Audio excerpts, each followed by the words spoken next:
آپ کو معلوم ہے قرآن مجید میں سورہ انعام میں پورا قصہ بیان ہوا ہے، جس ماحول میں کہ حضرت ابراہیم نے آنکھ کھولی ہے وہ ماحول کون سا ہے؟ ہر طرح کا شرک وہاں پر انتہائی درجے میں موجود تھا۔ سورج اور چاند اور ستاروں کی پرستش،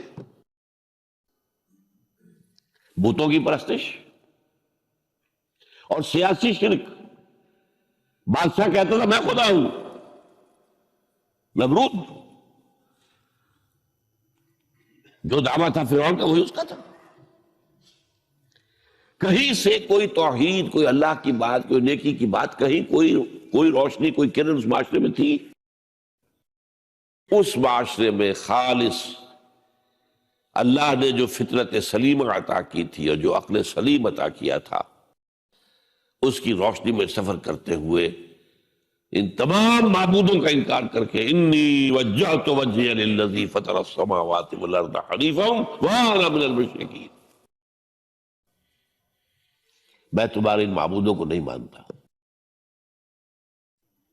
میں ان کی نفی کرتا ہوں، ان سب کا باغی ہوں، یہ سب گمراہی ہے۔ میں نے اپنا رخ کر لیا ہے ہر طرف سے یکسو ہو کر اس ہستی کی طرف جو آسمان اور زمین کی خالق ہے، سورج کا بنانے والا۔ میں سورج کو نہیں پوچھتا، سورج کے بنانے والے کو پوچھتا ہوں۔ میں چاند کا پجاری نہیں ہوں، چاند کے خالق کا پجاری ہوں۔ یہ ستاروں کا میں پجاری نہیں ہوں، ستاروں کے پیدا کرنے والوں کا، کمالے کا میں پجاری ہوں، کائنات کا نہیں ہوں، کائنات کے خالق کا۔ انی وجہت وجہی للذی فطر السماوات والارض حنیفا وما انا من المشرکین۔ یہ پہلا امتحان ہے۔ دیکھیے اپنے اوپر قیاس نہ کیجیے، آپ جو اللہ نے پیدا کیا ہے مسلمانوں کے گھر میں، آپ کے ایک کان میں پیدا ہوتے ہی اذان کہہ دی گئی، دوسرے میں اقامت کہہ دی گئی، آخر کہیں نہ کہیں تو کوئی اثر اس کا ہوتا ہوگا نا، تبھی تو، ورنہ یہ بے مقصد تو کام نہیں ہے، حضور سے مسنون ہے یہ۔ کیا پتہ ہمارے تحت الشعور کی کون سی ٹیپ جو ہے وہ اس وقت چل رہی ہو اور اس کے اوپر جو ہے یہ نقش ہو گئے، کچھ نہیں کہہ سکتے۔ لیکن وہاں کا کچھ بھی نہیں تھا، کفری کفر، سیاسی شرک، مذہبی شرک، ستارہ پرستی کا شرک، بت پرستی کا شرک۔ اس میں ایک نوجوان، سلیم الفطرت نوجوان، اس نے ان تمام سے رخ موڑ کر ایک اللہ کی ہستی کی طرف۔ اب آپ سوچئے دوسرا امتحان آتا ہے۔ اب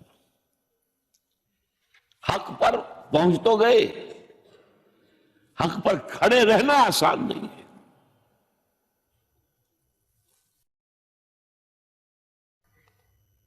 اس کے لیے امتحانات آئیں گے، آزمایا جائے گا۔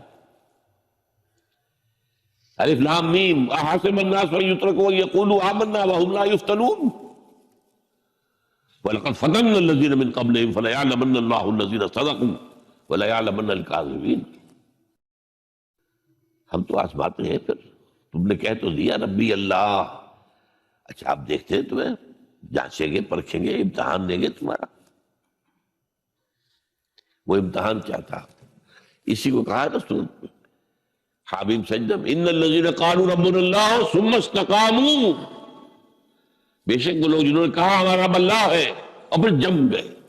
یہ جم جانا جو ہے اس استقامت میں قیامت مضمن ہے۔ سب سے پہلے گھر میں جنگ ہوئی، باپ کہتا ہے ابراہیم کیا اراغب انت عن آلہتی یا ابراہیم، اے ابراہیم یہ کیا تم میرے آلہہ، میرے جو معبود ہیں ان سے تم نے روگردانی کر دی ہے؟ اور ابراہیم سمجھا رہے ہیں یا ابت، ابا جان انی قد جانی من العلم ما لم یاتک فاتبعنی اہدک صراطا سویا۔ ابا جان میرے پاس وہ علم آیا ہے جو آپ کے پاس نہیں آیا، مجھے اللہ نے وحی کے ذریعے سے ہدایت کاملہ عطا کر دی ہے، تو آپ کو میری پیروی کرنی پڑے گی۔ دیکھیے بات الٹی ہو رہی ہے، وہ باپ ہے تم بیٹے ہو، وہ کہہ سکتا ہے میں نے اپنے یہ بال دھوپ میں سفید کیے، تم کل کے بچے آج تم مجھ سے مانگ رہے ہو، مطالبہ کر رہے ہو۔ دلیل پہلے دے دی ہے یا ابت انی قد جاءنی من العلم ما لم یاتک، وہ علم کا وہ شعبہ آپ کے پاس ہے ہی نہیں جو اللہ نے مجھے وحی کے ذریعے سے دے دیا، لہٰذا آپ کو میری پیروی کرنی ہوگی۔ یا ابت لا تعبد الشیطان، ابا جان دیکھیں شیطان کی پیروی نہ کیجیے، انہ کان للرحمن عصیا، وہ تو رحمان کا بڑا گنہگار تھا، سرکش تھا، باغی تھا۔ یا ابت انی اخاف ان یمسک عذاب من الرحمن فتکون للشیطان ولیا، ابا جان مجھے بڑا اندیشہ ہے کہ آپ کہیں اللہ کی نگاہ میں شیطان کے ساتھیوں میں شمار نہ ہو جائیں اور پھر آپ پر اللہ کا عذاب نہ آ جائے۔ لیکن جواب کیا دیا باپ نے؟ اراغب انت عن آلہتی یا ابراہیم لئن لم تنتہ لارجمنک واہجرنی ملیا، اے ابراہیم میرے آلہہ میرے معبودوں سے روگردانی کر رہا ہے، بعد نہیں آؤ گے سنسار کر دوں گا، پتھر مار مار کے ہلاک کر دوں گا، اور نکل جاؤ، دفع ہو جاؤ میری نگاہوں کے سامنے سے۔ وہ فطرت سلیمہ کا حامل نوجوان کیا کہتا ہے؟ قال سلام علیک، اچھا ابا جان آپ پر سلامتی ہو، میں قال سلام علیک، میں جاتا ہوں، گھر چھوڑ کے جا رہا ہوں، لیکن میں اپنے رب سے آپ کے لیے دعا کروں گا کہ وہ آپ کو ہدایت دے، وہ مجھ پر بڑا مہربان ہے، مجھے امید ہے کہ وہ میری اس دعا کو رد نہیں کرے۔ اب اس سے ذرا آگے بات بڑھی، ابراہیم سوچتے ہیں کہ ان لوگوں کے اوپر کوئی تیشہ زوردار مارنا ہوگا، یہ جاگنے کو تیار نہیں ہے۔ میں ان سے کہتا ہوں تو ہاں کہتے ہیں، ہاں ٹھیک تو کہہ رہے ہو تم، لیکن نہیں بھائی ہمارے آبا و اجداد کا دین ہے، اس پہ چلے آ رہے ہیں، کیسے چھوڑ دیں ہم؟ بات تو تمہاری ٹھیک لگتی ہے ابراہیم، تم بات تو صحیح کر رہے ہو، لیکن سورہ عنکبوت میں فرمایا مودۃ بینکم فی الحیاۃ الدنیا، حضرت ابراہیم نے کہا تم اپنے دنیا کی زندگی کی محبتوں کی وجہ سے جکڑے ہوئے ہو، ورنہ تمہیں معلوم ہے میں نے کھول دیا تم پر کہ یہ سب بکواس ہے، یہ تمہارے عقائد جو ہیں بے بنیاد ہے، لیکن دنیاوی محبتیں یہ تعلق جو ہے تمہیں کھڑا کیے ہوئے ہیں۔ جب انہوں نے دیکھا کہ ان پر، وہ اقبال کا شعر ہے کہ پھول کی پتی سے کٹ سکتا ہے ہیرے کا جگر، مرد ناداں پر کلام نرم و نازک بے اثر، مرد ناداں پر کلام نرم و نازک، اس کے اوپر تو وہ ہتھوڑا چلانا پڑتا ہے، وہ ہتھوڑا چلانے کی سوچی۔ ان کا کوئی تہوار آ رہا تھا جس میں جا کے باہر میدان میں جا کے کوئی پوجا کرنی تھی کسی خاص ستارے کی، اور پورا شہر خالی ہو جانا تھا۔ حضرت ابراہیم نے کہا میری طبیعت تو ٹھیک نہیں، میں تو آپ لوگوں کے ساتھ نہیں جاؤں گا، آپ جائیے۔ جب چلے گئے پورا شہر خالی ہو گیا، اب انہوں نے ہاتھ میں ہتھوڑا لیا، وہ بت خانے میں گھس گئے اور سب بتوں کو توڑ کے چورا چورا کر دیا۔ لیکن طبیعت میں ایک عجیب قسم کا ایک مٹھاس والا مزاح تھا، تو اس ایک سب سے بڑے بت کو چھوڑ دیا اور اس کے کندھے پر وہ تیشہ رکھ دیا۔ اب جو وہ رات کو واپس آئے ہوں گے، آپ سوچئے ذرا، آج بھی ہندوستان کے شہر متھرا میں یا بنارس میں کہیں بتوں کے ساتھ کے کوئی حشر کر دے تو کیا قیامت آئے گی؟ کیا کیا؟ من فعل ھذا بآلہتنا، کون ہے وہ جس نے ہمارے معبودوں کا یہ حشر کیا ہے؟ بہت کچھ کر کے کچھ لوگ ہاں ہم سنتے تھے ایک نوجوان جو ہے وہ کوئی ان کا ذکر کیا کرتا تھا ان بتوں کا کہ ان میں کچھ نہیں ہے، کچھ نہیں ہے، کچھ باغیانہ خیالات کا اظہار کیا کرتا تھا وہ ابراہیم۔ بلاؤ، حاضر کیا گیا، یا ابراہیم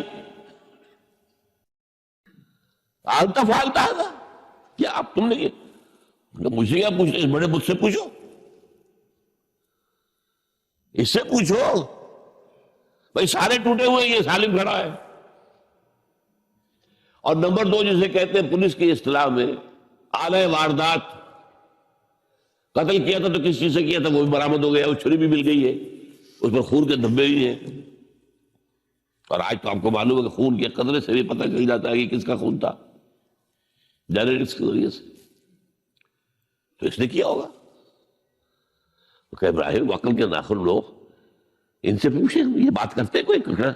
اف لکم، تو ہے تم پر، تم پوچھتے ہو ان کو جو بات تک نہیں کر سکتے، جو اپنا دفاع نہیں کر سکتے، جو اپنے آپ کو بچا نہیں سکتے۔ ایک عام انسان بھی دفاع کرتا ہے اپنا۔ فَرَجَعُوا إِلَىٰ أَنفُسِهِمْ، اب انہوں نے اپنے اندر دلوں کی طرف دھیان کر کے سوچا کہ واقعی ابراہیم صحیح کہتا ہے، لیکن پھر لوٹے، پھر وہ عصبیت، پھر وہ آباء و اجداد کے ساتھ تعلق، پھر وہ معاشرتی نظام۔ انہوں نے کہا بس اس کو قتل کرو، اب اس کو ختم کر دو۔ یہ اس کو فیس کرنا، آپ سوچ لیجیے یہ کتنے بڑے امتحان کی بات تھی، کتنے بڑے جگر کی بات تھی۔ اچھا چونکہ وہاں نظام بھی تھا، بادشاہ کے دربار میں حاضری ہو گئی۔ ابراہیم ہم نے سنا تم ہمارے سوا کسی کو خدا مانتے ہو؟ جی ہاں۔ کون ہے وہ خدا؟ فرمایا میرا رب وہ ہے جو زندہ رکھتا ہے اور مارتا ہے، ربی الذی یحیی و یمیت، قال عنہ وحی یمیت، میں بھی زندہ رکھتا ہوں اور مارتا ہوں۔ فوراً جو ہے حکم دیا، جیل خانے سے 2 قیدیوں کو بلایا، ایک کی گردن اسی وقت مار دی، دیکھو میں نے مروا دیا کہ نہیں، ہے نہیں میرے پاس اختیار، اور ایک کا جان اسے چھوڑ دی، تو میں خدا ہوا کہ نہیں؟ حضرت ابراہیم نے سمجھ لیا کہ اب یہ جس قسم کی کچ بحثی میں آ گیا ہے، یہاں بھی کوئی ہتھوڑا چلانا پڑے گا۔ فرمایا فإن اللہ یاتی بالشمس من المشرق فأت بہا من المغرب، میرا رب وہ ہے جو مشرق سے نکالتا ہے سورج کو، تم خدا ہو تو ذرا مغرب سے نکال کے دکھاؤ۔ فبہت الذی کفر، تو وہ جو کافر تھا مبہوت ہو کر، اب کیا کہیں، آئے بائیں شائیں، فبہت الذی کفر۔ لیکن میں یہاں پہ جو زور دے رہا ہوں، آپ اس ہمت، اس قوت ارادی کا اندازہ کیجئے کہ جو ایک بڑے زبردست بادشاہ کے میں سامنے کھڑے ہو کر یہ بات کر رہا ہے، اور ڈٹ کر کر رہا ہے، آنکھوں میں آنکھیں ڈال کر کر رہا ہے۔ ان الذین قالوا ربنا اللہ ثم استقاموا تتنزل علیہم الملائکۃ الا تخافوا ولا تحزنوا وابشروا بالجنۃ التی کنتم توعدون۔